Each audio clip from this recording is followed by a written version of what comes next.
Hello guys, welcome back to yet another video. तो इस video में हम लोग पढ़ने वाले हैं types, range and future of computers.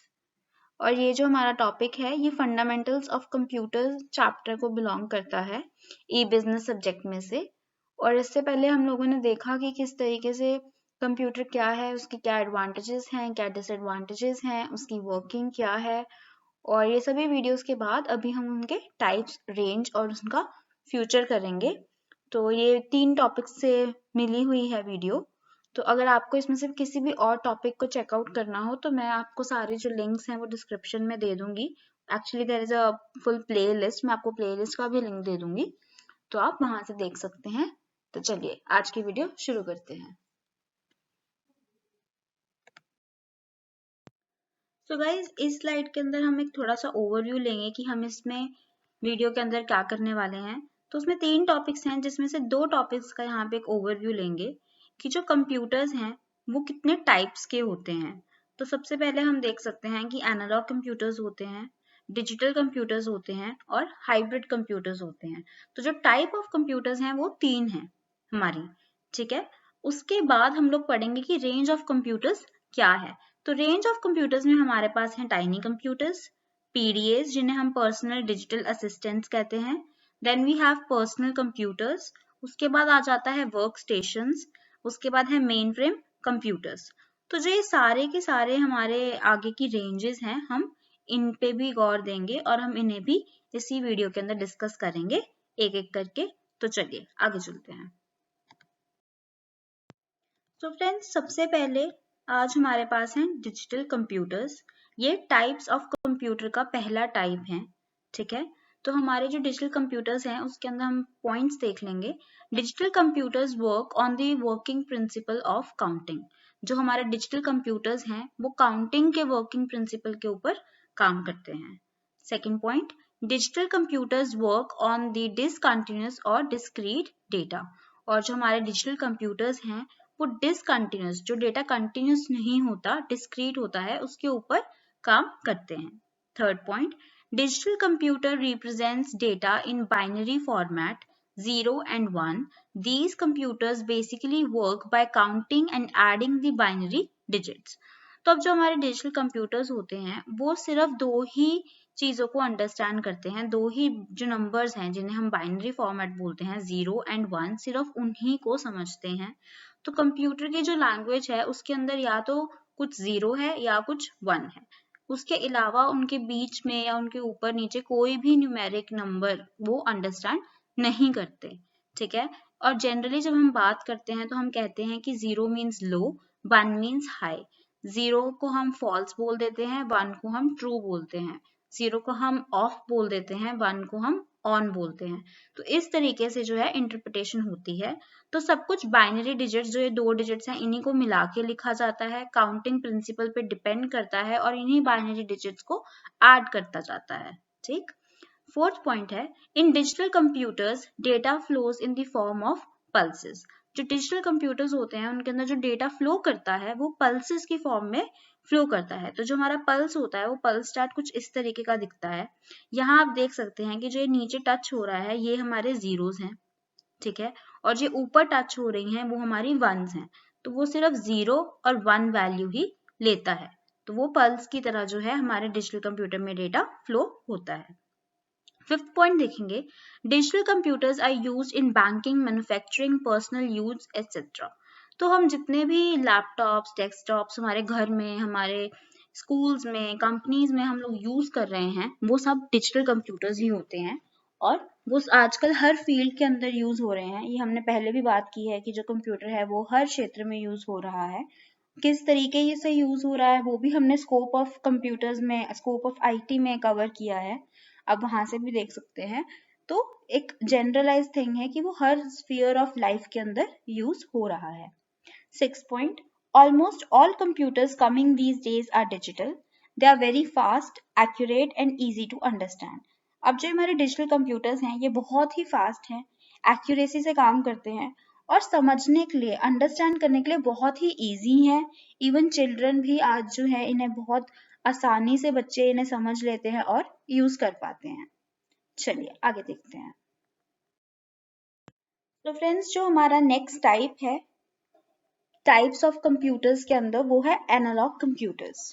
तो इसमें फर्स्ट पॉइंट देखेंगे, analog computers work on the working principle of measuring rather than counting. तो जो हमारे एनालॉग कंप्यूटर्स हैं उनका जो वर्किंग प्रिंसिपल है वो मेजरिंग है, ना कि काउंटिंग। जो हमारे डिजिटल थे वो काउंटिंग पे करते थे, पर जो एनालॉग हैं वो मेजरिंग के वर्किंग प्रिंसिपल के ऊपर काम करते हैं। Second point, analog computers work on continuous data. जो एनालॉग कंप्यूटर्स हैं वो कंटिन्यूस डेटा पे काम करते हैं, और जो हमारे पहले डिजिटल कंप्यूटर्स हमने पढ़े वो डिसकंटिन्यूस डेटा पे काम करते थे। चलिए, analog computers work on continuous data, both 0 and 1 can be used by analog computers, but it can also take values like 0.5, 1.5, etc. तो इसमें हमने क्या बोला कि जो एनालॉग कंप्यूटर्स हैं उन्हें 0 और 1 तो समझ आता ही है, उसके साथ साथ वो और भी कोई जो उनके बीच की वैल्यूज हैं, उनके ऊपर की वैल्यूज हैं, उन्हें भी समझ सकता है, जैसे कि 0.5, 1.5। अब जो ये वाली वैल्यूज हैं 0.5, 1.5, ये डिजिटल कंप्यूटर्स अंडरस्टैंड नहीं कर सकते, लेकिन एनालॉग कंप्यूटर्स कर सकते हैं। और जो 0, 1 है वो दोनों ही, चाहे वो एनालॉग हो चाहे वो डिजिटल हो, दोनों ही अंडरस्टैंड कर सकते हैं।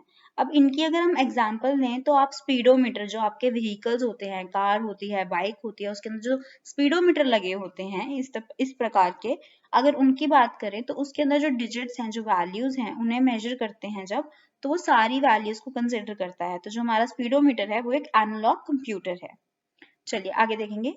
Third point, analog computer represents data as a physical quantity like voltage, temperature, current, etc. These computers basically work by measuring analog or electrical signals. अब जो हमारे एनालॉग कंप्यूटर्स हैं वो किसी क्वांटिटी में, हमने बोला कि वो मेजरिंग पे डिपेंड करते हैं, अब वो मेजर किसी फिजिकल क्वांटिटी पे करते हैं। जैसे कि वोल्टेज, हम लोग वोल्टेज बता सकते हैं कि कितने वोल्ट आ रहा है, टेम्परेचर कितना है, लाइक 3.78 डिग्री सेल्सियस है, 4 फ़ारेनहीट है, कितना हमारे पास है, कितना करंट फ्लो कर रहा है। तो हमारी जो फिजिकल जो क्वांटिटीज हैं इसके अंदर हम उसे मेजर करते हैं। Point number 4, in analog computers data flows in the form of sine waves. ये साइन वेव की एक पिक्चर है। तो हमने पढ़ा था कि जो डिजिटल कंप्यूटर्स हैं उनमें पल्स की फॉर्म में फ्लो होता है, पर जो एनालॉग कंप्यूटर्स हैं उनमें साइन वेव होता है, क्योंकि वो सारी वैल्यूज को कंसिडर करता है, सिर्फ 1 और 0 को ही कंसिडर नहीं करता, सारी की सारी जो बीच की वैल्यूज हैं वो भी कंसिडर होती हैं। फिफ्थ पॉइंट देखेंगे, analog computers are used in temperature measurement, blood pressure measurement etcetera. अब जो हमारे एनालॉग कंप्यूटर्स हैं, जैसे हमने ऊपर भी बात की, वो टेम्परेचर को मेजर करने में यूज होते हैं, ब्लड प्रेशर को मेजर करने में भी यूज होते हैं। ये सब उनके एग्जाम्पल्स हैं, उनकी एप्लीकेशंस हैं कि वो कहाँ कहाँ यूज हो रहे हैं। 6 पॉइंट देखेंगे, example, if a lamp has the option of only on and off, it is digital system because the lamp at a given moment is either on or off. On the other hand, if the lamp can be adjusted as dimmer or brighter in between the range of on and off, then the lamp is analog. तो ये बहुत ही एक अच्छी example है जिसके साथ हम digital और एनालॉग में डिफरेंस और भी अच्छे से समझ सकते हैं। तो उन्होंने कहा एक लाइट का जो लैंप होता है उसे सोचिए, अगर उसके अंदर आपके पास दो ही ऑप्शन है कि या तो आप उसे सिर्फ ऑन कर सकते हैं या तो आप सिर्फ उसे ऑफ कर सकते हैं, तो वो क्या है, वो एक डिजिटल कंप्यूटर है। जैसे ही आपने उसको ऑफ किया जो वैल्यू है वो 0 हो गई, और जैसे ही आपने उसको ऑन किया जो वैल्यू है वो 1 हो गई। पर अगर उसी लैंप के अंदर आपके पास ये भी ऑप्शन है कि आप जो उसकी लाइट है उसको सिर्फ ऑन ऑफ करने की बजाय थोड़ी कम या थोड़ी और ज्यादा ब्राइट कर सकें, कुछ बीच की वैल्यूज रख सके बंद और चलने, पूरा चलने के अंदर, तो वो आपका एक एनालॉग सिस्टम बन जाएगा, क्योंकि आप उसको बीच की वैल्यूज दे पा रहे हैं। ठीक है, तो एक बहुत अच्छी एग्जांपल है अगर आपको डिफरेंस समझना हो कि डिजिटल में और एनालॉग में क्या डिफरेंस है। चलिए आगे देखेंगे। ओके फ्रेंड्स, तो जो हमारी नेक्स्ट टाइप ऑफ कंप्यूटर्स के अंदर टाइप है वो है हाइब्रिड कंप्यूटर्स। ठीक है, तो अब हाइब्रिड कंप्यूटर का फर्स्ट पॉइंट देखेंगे। Hybrid computers combine the working principles of both analog and digital computers, that is, they can work on continuous as well as discontinuous data. अब जो हमारे हाइब्रिड कंप्यूटर्स हैं, हाइब्रिड का मतलब क्या होता है कि दो अलग अलग स्पीशीज से मिलके कुछ बनना, कुछ नया हाइब्रिड क्रिएट होना। तो इसमें हमने क्या बोला कि जो हाइब्रिड कंप्यूटर्स हैं वो जो हमारे दोनों एनालॉग और डिजिटल हैं उन दोनों की तरीके से वर्क करते हैं, उनके कॉम्बिनेशन में वर्क करते हैं। जो हमारे हाइब्रिड कंप्यूटर्स हैं उन्हें दोनों ही चीजें समझ में आती हैं, चाहे वो डिसकंटिन्यूस डेटा हो चाहे वो कंटिन्यूस डेटा हो। जो हाइब्रिड कंप्यूटर है वो दोनों को एनालाइज कर सकता है। Second point, these computers are useful in those environments where both analog and digital signals are used in processing. अब हम हाइब्रिड कंप्यूटर्स कहाँ यूज करते हैं? हम इन्हें उन एनवायरमेंट्स में यूज करते हैं जहाँ पे हमें एनालॉग की भी जरूरत होती है और डिजिटल सिग्नल्स को भी प्रोसेस करना होता है। जहाँ पे दोनों चीजों की रिक्वायरमेंट हो, हम सिर्फ हाइब्रिड कंप्यूटर्स वहीं पे यूज करते हैं। थर्ड पॉइंट देखेंगे, the use of hybrid computers are increasing day by day as there are number of areas in the real world where we need both analog and digital computers. अब क्या होता है कि हमारा काम एक तरीके के कंप्यूटर से हो जाता है, चाहे वो फिर एनालॉग। अब देखिए हमारी बाइक्स हैं उसके अंदर स्पीडोमीटर है, हमें उसके साथ डिजिटल कुछ कनेक्ट करने की जरूरत नहीं है तो हमारा काम हो जाता है। जो हमारे लैपटॉप्स हैं, हमारे पीसीज हैं, उनके अंदर हमारा डिजिटल रहता है तो हमारा काम उनके साथ हो जाता है, हमें उसके अंदर कुछ एनालॉग नहीं करना होता। पर अब क्या हो रहा है कि हम बहुत सारे ऐसे सिनेरियोज जो है रियल लाइफ के अंदर आ रहे हैं जहाँ पे हमें दोनों की ही जरूरत पड़ती है। इस वजह से जो हाइब्रिड कंप्यूटर्स हैं उनकी डिमांड जो है और उनका जो यूज है वो डे बाय डे इंक्रीज होता जा रहा है। फोर्थ पॉइंट एक एग्जाम्पल है, हम देखेंगे कि जो हाइब्रिड कंप्यूटर्स हैं उनकी जरूरत हमें एक्चुअली कहाँ पड़ रही है। In a hospital, there may be number of devices like ECG. ECG क्या है? इलेक्ट्रोकार्डियोग्राम की एक मशीन होती है। वैसी हॉस्पिटल के अंदर बहुत सारी मशीन्स होती हैं which are used to measure the patient's heart rate, temperature and other information. कुछ इस तरीके की दिखती है जो पेशेंट की हार्ट बीट को, टेम्परेचर को, जो उनका बीपी है उसको, हर चीज को इस तरीके से मॉनिटर करती है। ये एक एनालॉग मशीन होती है। This is done by analog computer. ठीक है, उसके बाद क्या होता है, the information received from these analog computers is then supplied to digital computers to generate reports. अब जो एनालॉग सिस्टम ने हमारी जो मेजरमेंट कर लिया है, अब ये मेजरमेंट की जितनी भी वैल्यूज हैं वो हमारी एक डिजिटल कंप्यूटर के पास जाती हैं जो उसमें से रिपोर्ट्स को है जनरेट करता है। ठीक है, आपके पेशेंट के लिए। तो अब इसमें क्या हुआ, अब ये जो सारा सिस्टम है इसके अंदर एनालॉग भी आया, इसके अंदर डिजिटल भी आया, तो हम इसको टुगेदर को जो है हम इसको हाइब्रिड कंप्यूटर्स बोलते हैं। ये एक बहुत ही अच्छी एग्जांपल है हाइब्रिड कंप्यूटर्स की कि वो कहाँ पे यूज होते हैं। तो जैसे ईसीजी मशीन की हमने बात की, सिमिलरली और बहुत सारी मशीन्स जो है हॉस्पिटल्स में होती हैं और बहुत सारे और भी एरियाज हैं जहाँ पे हाइब्रिड कंप्यूटर्स की जरूरत पड़ रही है। चलिए आगे बढ़ते हैं। तो फ्रेंड्स हमने ये स्लाइड पहले भी देखी थी स्टार्टिंग के अंदर, एक बार और इसको देखेंगे कि हमने इसमें से क्या क्या कवर कर लिया है। तो हमने इसमें से ये कवर किया है कि जो कंप्यूटर हैं उसकी 3 टाइप्स होती हैं। First is analog computer, second is digital computer and third is hybrid computer, जो इन दोनों कंप्यूटर्स जो एनालॉग और डिजिटल है इनको कंबाइन करने से बना है। हम टाइप्स ऑफ कंप्यूटर जो है वो कवर कर चुके हैं। अब इसके बाद हम जो कवर करने वाले हैं वो है रेंज ऑफ कंप्यूटर्स। चलिए अब एक एक करके इन रेंज ऑफ कंप्यूटर्स के बारे में बात करेंगे। चलिए आगे देखते हैं। रेंज ऑफ कंप्यूटर्स के अंदर हमारी पहली जो रेंज है that is tiny computers. First point, the smallest computers are implanted within the circuitry of appliances such as microwave ovens, air conditioners, televisions and wristwatches. अब हमने क्या बोला कि जो हमारे अप्लायंसेज होते हैं जैसे कि माइक्रोवेव अवन है, एयर कंडीशनर जिसे हम एसी बोलते हैं, टेलीविजन, टीवी, रिस्ट वॉच जो हम हाथ पे घड़ी पहनते हैं, इनके अंदर क्या किया जाता है, वो बहुत ही ज्यादा छोटा सा टाइनी सा कंप्यूटर छोड़ दिया जाता है, इम्प्लांट कर दिया जाता है।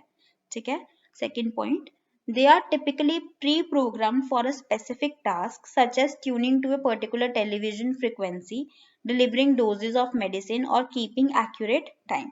अब जो मैंने आपको बताया कि एक छोटा सा जो कंप्यूटर है वो इम्प्लांट कर दिया जाता है, वो पहले से ही प्री प्रोग्राम्ड होता है।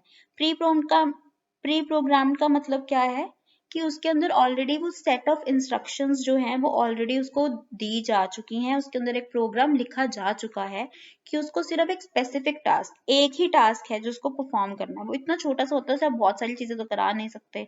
अब एक वॉच है, अब आपको वॉच के अंदर सिर्फ टाइम ही तो देखना है।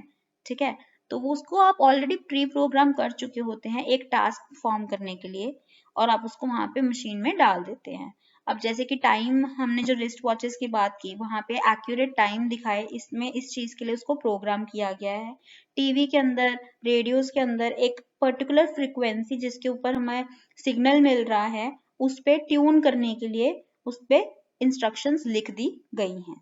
ठीक है, थर्ड पॉइंट देखेंगे, programs of such computers are generally represented as circuits that cannot be reprogrammed। अब जो यूजली हम जो छोटे टाइनी कंप्यूटर्स छोड़ते हैं ये इस तरीके से ही बने होते हैं कि इनके अंदर जो एक बार हमने प्रोग्राम और इंस्ट्रक्शंस लिख दी हैं वो बस एक बार के लिए लिख दी हैं। अब उसके अंदर आप कल को कुछ चेंज करना चाहिए, आप कुछ और करना चाहते हैं तो वो रीप्रोग्रामेबल नहीं होती हैं। ठीक है, उनका एक ही बस काम होता है जो उन्हें पहले स्टार्टिंग में मैन्युफैक्चरिंग के टाइम पे बता दिया जाता है। चलिए आगे देखेंगे। चलिए फ्रेंड्स, तो हमारा जो अगला टॉपिक है वो है पीडीएस, रेंज ऑफ कंप्यूटर्स के अंदर। पीडीएस जो है वो उसकी जो फुल फॉर्म है जिसके लिए वो स्टैंड करता है that is personal digital assistants. ठीक है, तो कुछ इस प्रकार का दिखता है। चलिए पहला पॉइंट देखेंगे, PDAs are small computers that can be held in one hand and they can be used for all sorts of demonstrations at home, offices, during journey, etc. without using electrical supply। अब इसके अंदर जो सबसे important point है वो दो हैं। पहली चीज है कि वो बहुत छोटे साइज के होते हैं, आपके हाथ में बहुत आराम से पकड़े जा सकते हैं और वो बिना इलेक्ट्रिकल सप्लाई के जो है काम करते हैं। वो आपके किसी भी तरीके का डिमॉन्स्ट्रेशन देना हो, आपको कुछ भी दिखाना हो, उसके काम आ सकते हैं ऑफिस में, होम में, या आप जब भी ट्रैवल कर रहे हैं। Second point, they are light weighted and very handy. अब वो बहुत ही हल्के होते हैं। अब उनको इतना छोटा और ऐसा बनाना है कि वो आपके हाथ में आ जाए, आप उनको पोर्टेबल हो, आप इजीली कैरी कर सकें, तो वो बहुत लाइट वेट होने जरूरी हैं और बहुत हैंडी भी होने चाहिए। ठीक है, थर्ड पॉइंट है, they are used as notepads, scheduling systems and address books। If PDA is equipped with a cellular phone, it can be connected to worldwide computer network। अब हमने क्या बोला कि जो ऐसे पीडीएस है उनकी जरूरत क्या है। जो ऐसे पीडीएस है वो नोटपैड्स की तरह काम आते थे स्केड्यूल करने के लिए, कुछ कुछ ऐसे अलार्म जो है हम बोल सकते हैं। उसके बाद एड्रेस बुक की तरीके से हम इन्हें यूज करते थे, और यही अगर वो सेलुलर फोन की तरह उनके साथ चलाएं हम उनको, तो वो हमें वर्ल्ड वाइड कंप्यूटर जो नेटवर्क है उससे भी कनेक्ट करने में हेल्प कर सकते थे। ठीक है, चलिए आगे बढ़ते हैं। चलिए फ्रेंड्स आगे देखते हैं। तो हमारा जो नेक्स्ट रेंज ऑफ कंप्यूटर्स के अंदर हेडिंग है वो है portable laptops, desktops, PCs, notebook computer. तो बेसिकली जितने भी हमारे लैपटॉप हैं, जितने भी हमारे पीसीज हैं जो स्कूल्स में हैं, होम्स में हैं, हम उनकी बात कर रहे हैं यहाँ पे। तो पहला पॉइंट देखेंगे, they are typically used in business and at home to communicate on computer networks for word processing, to track finances and for entertainment। तो वही बात है कि ये वही है जो हम हमारे आम घरों में और ऑफिस में इस्तेमाल कर रहे हैं काम करने के लिए, ऑनलाइन बैंकिंग के लिए, एंटरटेनमेंट के लिए। वो ये जैसे कि ये एक लैपटॉप की पिक्चर है, यहाँ पे एक डेस्कटॉप की पिक्चर है। ठीक है, सेकेंड पॉइंट है, they have large amounts of internal memory to store hundreds of programs and documents. जो ये हमारे कंप्यूटर्स हैं इनके अंदर बहुत सारा मेमोरी रहता है हमारे बहुत सारे प्रोग्राम्स और डॉक्यूमेंट्स को स्टोर करने के लिए। Third point, they are equipped with a keyboard, a mouse, trackball or other pointing device and a video display monitor or liquid crystal display LCD to display information। अब जो हमारे ये computers हैं उसके अंदर हम जानते हैं कि देखिए एक कीबोर्ड है, यहाँ पे एक कीबोर्ड पड़ा है, ये एक ट्रैक पैड है, यहाँ पे एक माउस है उसकी।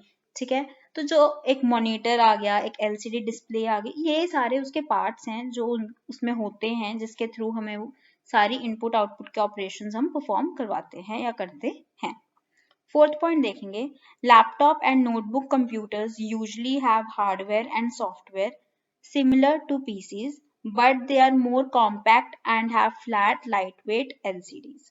अब जो हमारे लैपटॉप और डेस्कटॉप हैं अगर उसके अंदर हम कंपैरिजन करें, ठीक है, या हमारे जो लैपटॉप और नोटबुक कंप्यूटर्स हैं उनके अंदर हम कंपैरिजन करें तो वो ऑलमोस्ट सिमिलर होते हैं, सिर्फ वो थोड़े कॉम्पैक्ट हो जाते हैं। अगर हम डेस्कटॉप और लैपटॉप की बात करें तो डेस्कटॉप पहले इतने बड़े से सिस्टम्स होते थे जिसके अंदर सीपीयू अलग से पड़ा है, कीबोर्ड अलग से पड़ा है, माउस अलग से है, मॉनिटर अलग से है। फिर जब लैपटॉप्स आए तो वो सब कुछ तो था लेकिन कंबाइन हो गया, कॉम्पैक्ट छोटा करके ये आपस में एक छोटी डिवाइस बन गई। उसी तरीके से जब नोटबुक कंप्यूटर्स आए हैं वो और भी थोड़े ज्यादा कॉम्पैक्ट हैं। ठीक है, चलिए आगे देखते हैं। The terms laptop and notebook are considered synonymous and are used interchangeably. अब यहाँ पे जो हमने बात करी ही है कि जो लैपटॉप एंड नोटबुक है वो दोनों सेम चीज है, हम इसी के बारे में रेफरेंस कर रहे हैं, तो वो अलग चीजें नहीं है। 6th पॉइंट देखेंगे, अ टैबलेट पीसी। अब एक थर्ड जो चीज आई है वो न्यू आई है, जिस टैबलेट पीसी, जिसे हम टैब बोलते हैं। ठीक है, तो tablet PC look similar to a laptop, वो लैपटॉप जैसा ही होता है। The only difference is that the tablet PC does not have a keyboard, उसके अंदर इस तरीके से अलग से कीबोर्ड नहीं होता है। It consist of a touch screen which is use to write directly on the screen rather than typing out the same on keyboard. अब उसके अंदर कीबोर्ड अलग से नहीं होता है, जैसे हमारे टच स्क्रीन फोन्स के ऊपर जो हम टाइप करते हैं कीबोर्ड जो है वो स्क्रीन पर ही होता है, उसी तरीके से जो हमारी टैबलेट होती है, जो टैब होती है, उसके अंदर भी जो कीबोर्ड है वो स्क्रीन पर ही फोन्स की तरह ही आता है, टच स्क्रीन होती है, आप उसके ऊपर ही टाइप कर लेते हैं, आपको अलग से कीबोर्ड की जरूरत नहीं है। अगर हम टैब्स की एग्जांपल लें तो एप्पल का आईपैड सबसे बड़ी एग्जांपल है, उसके बाद सैमसंग गैलेक्सी टैब है, अभी सबसे रीसेंट सैमसंग की गैलेक्सी टैब S6 आई थी, वो सारी जो टैब्स हैं वो इसी टैबलेट पीसी को बिलोंग करती हैं। चलिए आगे चलते हैं। चलिए फ्रेंड्स आगे देखते हैं, तो जो हमारा नेक्स्ट है वो है वर्क स्टेशंस। अब इसके अंदर जो फर्स्ट पॉइंट है वो है, they are similar to personal computers but have greater memory and more extensive mathematical abilities, and they are connected to other workstations or personal computers to exchange data. अब जो हमारे वर्क स्टेशन हैं वो बहुत similar होते हैं हमारे personal computers के, बस कुछ इतना सा फर्क होता है कि इनके अंदर जो मेमोरी है वो और भी ज्यादा होती है और ये थोड़े और भी ज्यादा एक्सटेंसिव मैथमेटिकल एबिलिटीज रखते हैं। ठीक है, तो जो ऐसा नहीं है कि जो हमारे हैं उनमें कम है, बस ये वाले जितनी हमें जरूरत नॉर्मल लाइफ में कभी नहीं पड़ती है, बहुत ज्यादा साइंटिफिक रिसर्च में जरूरत पड़ेगी, उतने कैपेबल होते हैं मैथमेटिकल एबिलिटीज के मामले में, और ये आपस में इंटरकनेक्टेड होते हैं पर्सनल कंप्यूटर से, या आपस में वर्क स्टेशन इंटरकनेक्टेड होते हैं ताकि वो डेटा जो है आपस में एक्सचेंज कर सके। ठीक है, सेकेंड पॉइंट है, they are used in scientific, industrial and business environments where complex and fast competitions are carried out. जैसे मैंने अभी आपसे बताया कि साइंटिफिक है, कुछ इंडस्ट्रीज हैं जहाँ पे बहुत ही कॉम्प्लेक्स और बहुत ही ज्यादा फास्ट कॉम्पिटिशंस की जरूरत है, वहां पे इनका इस्तेमाल किया जाता है। चलिए ओके फ्रेंड्स, तो हमारा जो नेक्स्ट पॉइंट है that is main frame and super computers, जो कि रेंज ऑफ कंप्यूटर्स का ही पार्ट है। चलिए देखते हैं first point, they have more memory, speed and capabilities than work stations and are usually shared by multiple users through a series of interconnected computers. अब जो हमारे मेन फ्रेम कंप्यूटर्स हैं वो हमारे वर्क स्टेशन से भी थोड़े बेटर होते हैं, ज्यादा मेमोरी रखते हैं, ज्यादा स्पीड होती है और कैपेबिलिटी ज्यादा होती है, और ये जो है हमारे मल्टीपल यूजर्स इसे शेयर करते हैं, सीरीज ऑफ इंटरकनेक्टेड आपस में जुड़े हुए कंप्यूटर्स होते हैं ये। ठीक है, they control businesses and industrial facilities and are used for scientific research. ये बहुत सारे बिजनेसेस और इंडस्ट्रियल फैसिलिटीज जो हैं उनको कंट्रोल करते हैं और रिसर्च, जो साइंटिफिक रिसर्च हाई लेवल होती है उसमें यूज किए जाते हैं। Third point, the most powerful mainframe computers are called supercomputers. ये बहुत इंपॉर्टेंट है, प्लीज इसे मार्क कर लीजिएगा कि सुपर कंप्यूटर्स क्या हैं। वो मेन फ्रेम कंप्यूटर्स ही हैं पर जो बहुत ही ज्यादा पावरफुल हो जाते हैं, बहुत ज्यादा पावरफुल होते हैं, वो सुपर कंप्यूटर्स कहलाते हैं। Fourth point, they can process complex and time-consuming calculations, such as those used to create weather predictions. Some supercomputers have many sets of CPUs. अब जो हमारे मेन फ्रेम और सुपर कंप्यूटर्स हैं वो बेसिकली उन जगहों पे काम आते हैं जहाँ पे जो कैलकुलेशंस हैं वो बहुत ज़्यादा टाइम ले सकती हैं या बहुत सारी कॉम्प्लेक्स होती हैं अगर हम नॉर्मल कंप्यूटर से करने जाएं तो। फॉर एग्जांपल, जब हमारी वेदर प्रेडिक्शंस हैं, वेदर प्रेडिक्शन से क्या है, वेदर फोरकास्ट है कि हमारा जो वेदर है वो अगले कुछ दिनों में, अगले कुछ हफ्तों में, महीनों में किस तरीके से बिहेव करेगा, किस तरीके से रहेगा, जो उसकी प्रिडिक्शंस हैं, ठीक है, जो हम उसे मापते हैं पहले से, उसके बारे में प्रिडिक्ट करते हैं, उसको जो कैलकुलेशंस उसमें लगती हैं वो सारी बहुत ही टाइम कंज्यूमिंग और कॉम्प्लेक्स होती हैं, वहां पे हम इन मेन फ्रेम कंप्यूटर्स का इस्तेमाल करते हैं। और हमारे जो कुछ सुपर कंप्यूटर्स होते हैं उनमें तो इतने वो पावरफुल होते हैं कि उनके अंदर बहुत सारे मल्टीपल सेट्स ऑफ सीपीयूज लगे होते हैं, कि एक कंप्यूटर के साथ ही बहुत सारे सीपीयूज अटैच्ड होते हैं, ठीक है, क्योंकि उन्हें इतनी सारी प्रोसेसिंग चाहिए होती है। चलिए फिफ्थ पॉइंट देखेंगे। These computers break a task into small pieces and each CPU processes a portion of the task to increase overall speed and efficiency. Such computers are called parallel processors. इस पे भी ध्यान रखेंगे, आपको पूछा जा सकता है कि पैरेलल प्रोसेसर्स क्या होते हैं। अब जो हमारे ये कंप्यूटर्स हैं जिनके अंदर मल्टीपल सीपीयूज लगे होते हैं, तो ये क्या करते हैं कि जो एक टास्क है, कोई भी एक काम है, उसको छोटे छोटे टुकड़ों में बांट लेते हैं। हर सीपीयू एक टुकड़ा ले लेता है और वो उसी के ऊपर काम करता है। अब जब वो इतने सारे सीपीयूज के अंदर वो आपका जो काम है वो डिस्ट्रीब्यूट हो गया छोटे छोटे टुकड़ों में, छोटे छोटे पार्ट्स के अंदर, तो ऑब्वियसली आपका जो काम है वो जल्दी होगा और ज्यादा एफिशिएंसी के साथ होगा। अब हर कंप्यूटर के अंदर साइमल्टेनियसली काम हो रहा है, ऐसा नहीं है कि पहले एक पार्ट होगा, फिर सेकंड पार्ट होगा, फिर थर्ड पार्ट होगा। हर पार्ट अपने अपने सीपीयू में एक साथ जो है प्रोसेस हो रहा है, तो पैरेलली प्रोसेस हो रहा है, इसीलिए उनको पैरेलल प्रोसेसर्स कहा जाता है। चलिए आगे देखेंगे। As computers are developing in sophistication, the difference between the various types is becoming less rigid. The performance of various tasks and types of computing has also moved from one type of computer to another. For example, networked PCs can work together on a given task like mainframe computers. ये बहुत simple सी चीज है कि जैसे जैसे technology बढ़ती जा रही है और बहुत सी चीजें हैं, जो फैक्टर्स आते हैं कि किस तरीके का टास्क है, किस तरीके से मूव हो रहा है, तो आजकल जो ये डिफरेंशिएशन है हमारी रेंज ऑफ कंप्यूटर्स के अंदर कि ये मेन फ्रेम है, ये सुपर है, ये वर्क स्टेशन है, ये हमारे पर्सनल कंप्यूटर है, वो बहुत कम रिजिड हो गया है। आपस में ही सब एक दूसरे के अंदर मिले हुए हैं और वो काम कर रहे हैं। कोई टास्क के लिए कोई किस तरीके से परफॉर्म कर रहा है और कोई किसी और तरीके से परफॉर्म करता है, तो वो लेस रिजिड हो गए हैं। अब हार्ड रूल्स नहीं है कि ऐसा है तो बस इसको ये बोलेंगे, ऐसा है तो ये बोलेंगे, अब वो रिजिड नहीं है। चलिए तो फ्रेंड्स ये थे हमारे types of computer and range of computer. अब हम हमारे अगले टॉपिक के ऊपर बढ़ते हैं जो है फ्यूचर ऑफ कंप्यूटर्स। अब जो हमने टाइप्स पढ़ी हैं, जो रेंज ऑफ कंप्यूटर्स पढ़े हैं, अब इनके थोड़ी फ्यूचर के बारे में बात करते हैं कि इनमें किस तरीके के एडवांसमेंट्स जो हैं या इनका क्या फ्यूचर है। चलिए देखते हैं। Computer technology is developing day by day. जो कंप्यूटर की जो टेक्नोलॉजी है वो हर दिन जो है वो डेवलप हो रही है। उसका जो साइज है वो कम होता जा रहा है। हमने पहले पिछली वीडियो में भी पढ़ा था, जनरेशंस की वीडियो में, कि किस तरीके से वो पहले एक पूरा कमरा लेते थे और किस तरीके से आज वो इतने छोटे छोटे हमारे लैपटॉप साइज में आ गए हैं। और जो उनकी एबिलिटी है कि वो क्या काम परफॉर्म कर सकते हैं वो बढ़ती जा रही है। साइज कम हो रहा है पर एबिलिटी बढ़ती जा रही है। चलिए आगे देखेंगे। According to an estimate, the number of transistors and the computational speed of microprocessors currently double approximately every 18 months. अब जो ये चीज है, अगर आप इसको थोड़ा ध्यान में मैथमेटिकली सोचने की कोशिश करें, हम कह रहे हैं कि हर 18 महीने के बाद जो उसकी स्पीड है, जो उसके अंदर ट्रांजिस्टर्स की जो कंप्यूटेशनल स्पीड है, जो माइक्रो प्रोसेसर्स है, वो डबल हो जाती है हर 18 महीने बाद। तो जो हमारे कंप्यूटर्स हैं वो बहुत फास्ट होते जा रहे हैं, बहुत एडवांसमेंट आती जा रही है। Next point is computers are becoming more advanced and virtually all type of manual jobs are being replaced by computers.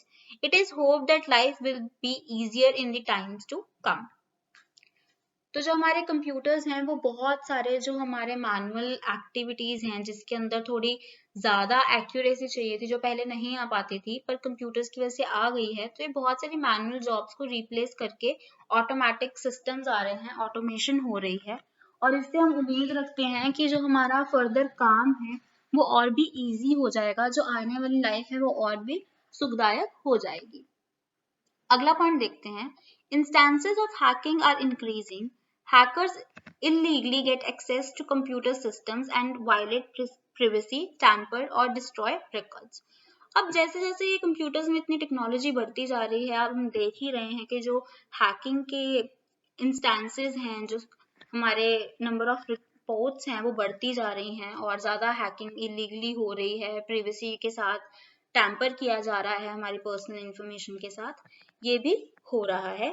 Some individuals have used computers to electronically embezzle funds and alter credit histories. तो hacking में ही जो है कुछ ऐसे लोग हैं जिन्होंने जो फंड्स हैं उनके साथ embezzle किया है, उनके साथ छेड़खानी की है और उन्होंने जो क्रेडिट की जो हमारी हिस्ट्री होती है उसके साथ भी छेड़खानी की है। आपने रिसेंटली सुना ही होगा कि कहाँ बैंक्स में किसी ने न्यूज आती रहती है कि इतना जो है मनी जो है इसने धोखाधड़ी से एम्बेजल कर दिया है, स्टॉक मार्केट में एम्बेजलमेंट हुई है, तो वो सब इसी का पार्ट है। Viruses or worms can replicate and spread from computer to computer, erase information or causing malfunctions. अब आपको पता ही है कि जो वायरसेस हैं, कंप्यूटर वायरस की आप बात करें, कंप्यूटर वॉर्म्स जो हैं वो सेल्फ रेप्लिकेटिव हो गए हैं कि खुद से एक वायरस आपके कंप्यूटर में आ गया तो अपने आप से और बढ़ता जाता है, रीजनरेट होता रहता है। और वो कई बार क्या होता है कि आपकी जो कुछ इंफॉर्मेशन होती है उसको इरेज भी कर देता है या कुछ और आपके कंप्यूटर में मैल फंक्शंस किसी तरीके की कोई प्रॉब्लम क्रिएट कर देता है। Every day new type of virus comes up and makes the existing antivirus tools ineffective. अब हम लोग कहते हैं कि हमने तो एंटीवायरस डाला है, इस कंपनी का डाला है, बहुत अच्छा खरीद के डाला है। अब क्या हो रहा है, डेली इतनी एडवांसमेंट हो रही है, वायरस भी नए तरीके के बन रहे हैं। हमने आज के लेटेस्ट एंटीवायरस ले लिया पर कल को एक ऐसा वायरस बन जाता है कि जो हमारा करंट एंटीवायरस है वो भी उसके बारे में कुछ नहीं कर पाता है। तो ये भी कहीं ना कहीं एक प्रॉब्लम है। Human beings will become more dependent on automation, which will decrease many of their abilities, reduction in retention power. तो जैसे ही हमारा एडवांसमेंट हो रही है, कंप्यूटर हर क्षेत्र में यूज हो रहा है, तो इसके जो डिसएडवांटेजेस हैं वो तो है ही हैं कि जो हम लोग ह्यूमन बींग्स हैं वो इतना ज्यादा डिपेंडेंट हो गए हैं इन ऑटोमेशन के ऊपर, इन कंप्यूटर्स के ऊपर। हम लोगों का जो रिटेंशन पावर है कि हम कौन सी चीज बहुत देर तक देख सकते हैं बहुत ही ज्यादा कम हो गई है। अगर आप एग्जाम्पल ही लेना चाहें तो अगर आप सपोज बुक पढ़ रहे हैं तो पहले आप बुक बहुत समय तक ऐसे आधा घंटा पौना घंटा आराम से पढ़ लेते थे, पर अब आप 5 मिनट 10 मिनट के बाद ही अपने फोन की तरफ भागते हैं कि क्या चल रहा है, क्या हो रहा है। तो हमारी जो रिटेंशन पावर है कि कितना हम एक चीज पे फोकस कर सकते हैं वो बहुत ही कम हो गई है। To cope with such problems, various systems will come in existence. तो अब हमने जितनी भी ये बातें की हैं डिसएडवांटेजेस की, कि हैकिंग है, एम्बेजल हो रहा है फंड्स के साथ, वायरसेस आ रही हैं, एंटीवायरस टूल्स इनइफेक्टिव होते जा रहे हैं, ऑटोमेशन के ऊपर डिपेंडेंस है। अब जो सारी प्रॉब्लम्स हैं जो इनका सोल्यूशन है वो हम हमारे जो आने वाला कंप्यूटर का फ्यूचर है उसके अंदर इनका एक सोल्यूशन एक्सपेक्ट करते हैं कि आने वाले उनमें इन सारी प्रॉब्लम्स का सोल्यूशन निकल आएगा। उनके ऊपर काम भी हो रहा है पर अभी भी वो आने में है। अभी ऐसा नहीं है कि वो आ चुका है पर फ्यूचर में वो जरूर आ जाएगा। ये हम फ्यूचर ऑफ कंप्यूटर्स में सोचते हैं। तो हमारा जो कंप्यूटर्स का फ्यूचर है वो बहुत ही अच्छा है, बढ़िया है, ब्राइट है। चलिए आगे देखेंगे। Computers continue to shrink in size and are becoming faster, cheaper and more versatile. तो जैसे हमने पहले भी पढ़ा कि जो कंप्यूटर की टेक्नोलॉजी है वो रोज डेवलप हो रही है, साइज में डिक्रीज होते जा रहे हैं, एबिलिटी में इंक्रीज होते जा रहे हैं। वहीं से अगर हम देखें तो ये बहुत ज्यादा फास्ट भी होते जा रहे हैं, चीप सस्ते भी होते जा रहे हैं और बहुत ज्यादा वर्सेटाइल भी होते जा रहे हैं। हम हर किस्म का इनके ऊपर काम कर पा रहे हैं। अगला पॉइंट है, in the future we will be able to bend and wear the computers that we are using. तो जो फ्यूचर है हम उसमें क्या कह रहे हैं कि जो हम ये कंप्यूटर्स यूज कर रहे हैं आप उन्हें बेंड कर पाएंगे, ठीक है, और आप उन्हें वियर भी कर पाएंगे। ऐसा फ्यूचर जो है वो सोचा जा रहा है। ये एक छोटी सी एग्जाम्पल है जस्ट आपको दिखाने के लिए कि हम किस चीज की बात कर रहे हैं या कैसा फ्यूचर जो है हम सोच रहे हैं। अगला पॉइंट है, the computers in the future will be able to function on our thinking. तो अब हम अगला क्या सोच रहे हैं कि अभी हमें क्या करना पड़ता है, उसको इनपुट देनी पड़ती है, आउटपुट देनी पड़ती है, इंस्ट्रक्शंस लिख के सेट ऑफ इंस्ट्रक्शंस जो है प्रोग्राम देना पड़ता है। पर जो हमारे फ्यूचर के कंप्यूटर्स हैं वो हम हमारी थिंकिंग के ऊपर चलेंगे। ऐसा कुछ हेडबैंड होगा, हम कुछ ऐसे बैंड पहनेंगे सिर के ऊपर, हम कुछ सोचेंगे और वो जो कंप्यूटर है उसको समझ आ जाएगा और वो खुद से कर देगा। ऐसा फ्यूचर के लिए सोचा जा रहा है। चलिए, computers are simplifying day-to-day life. It has done miracles in virtually every sphere of human activity.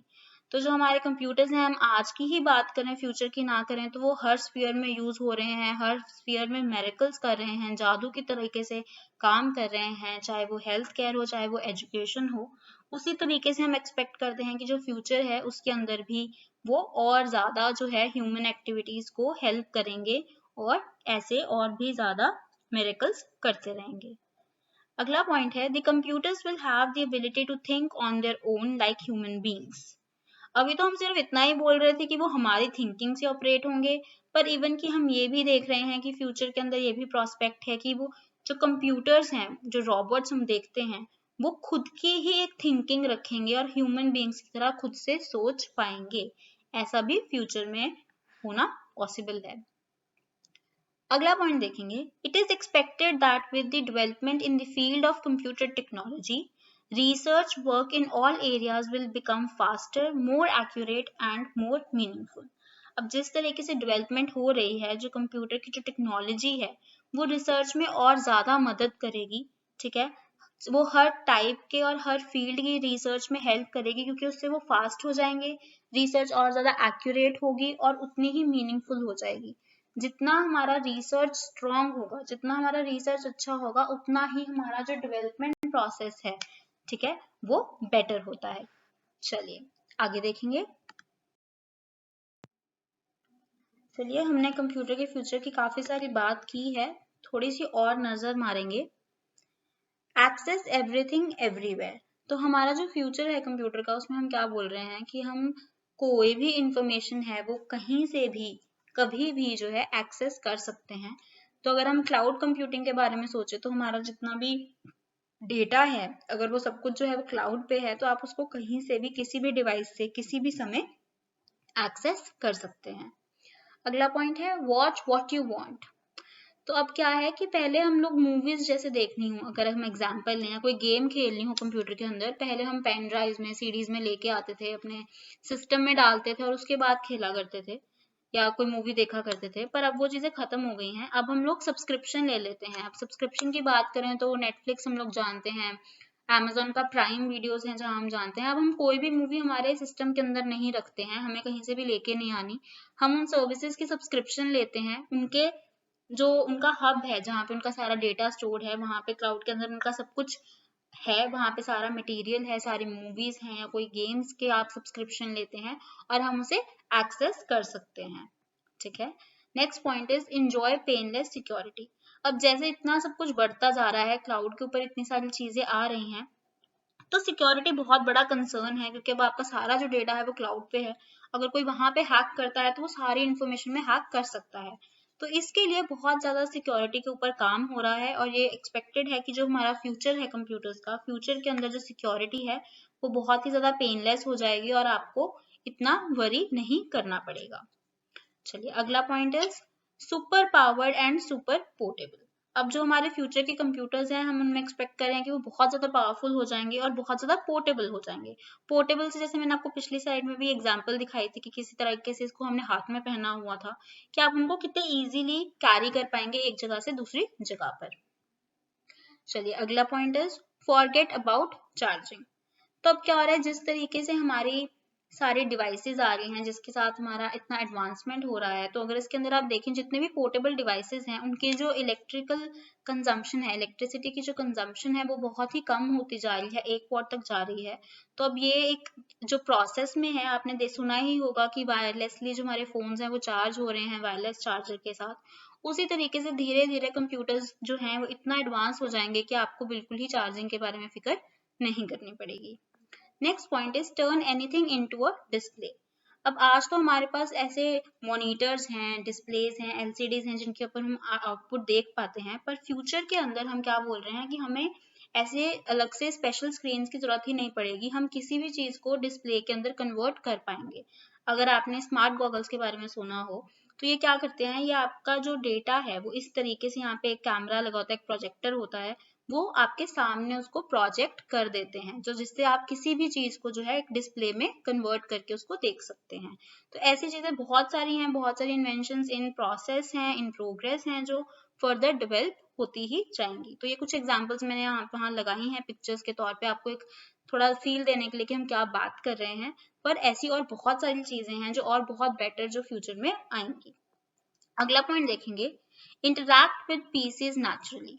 NLP, natural language processing, हमने पिछली वीडियो में बहुत डिटेल में बात की थी कि किस तरीके से हम बोल रहे हैं कि जो हमारे कंप्यूटर्स हैं वो आर्टिफिशियल इंटेलिजेंस में आप जो उनसे बात करेंगे आपकी लैंग्वेज के अंदर, चाहे हिंदी है, पंजाबी है, फ्रेंच है, इंग्लिश है, कोई भी लैंग्वेज है, जो आप उनके साथ वार्तालाप करेंगे वो उसी को समझ के उसके अकॉर्डिंगली काम करेंगे, तो नेचुरल लैंग्वेज प्रोसेसिंग हो जाएगी। ठीक है, आप कुछ सर्च करने के लिए बोल रहे हैं तो आप देखते हैं कि उससे रिलेटेड इन्फॉर्मेशन भी आपको दिखाई जाती है, तो वो सारी NLP के बेसिस पे आर्टिफिशियल इंटेलिजेंस में आपके रोबोटिक्स में आ जाएगी। तो ये बहुत ही ज्यादा नेचुरल टॉकिंग का इंटरेक्टिव सिस्टम बन जाएगा। चलिए next point is better than pixel graphics. हम पिक्सल तो हम सभी जानते हैं कि वो अपने ग्राफिक्स के लिए कितना फेमस है। अब हम बोल रहे हैं कि जो फ्यूचर ऑफ कंप्यूटर है उसके अंदर वो इसको भी मात दे देगा और इससे भी कहीं ज्यादा गुना जो है बेटर ग्राफिक्स हमें मिलेंगे।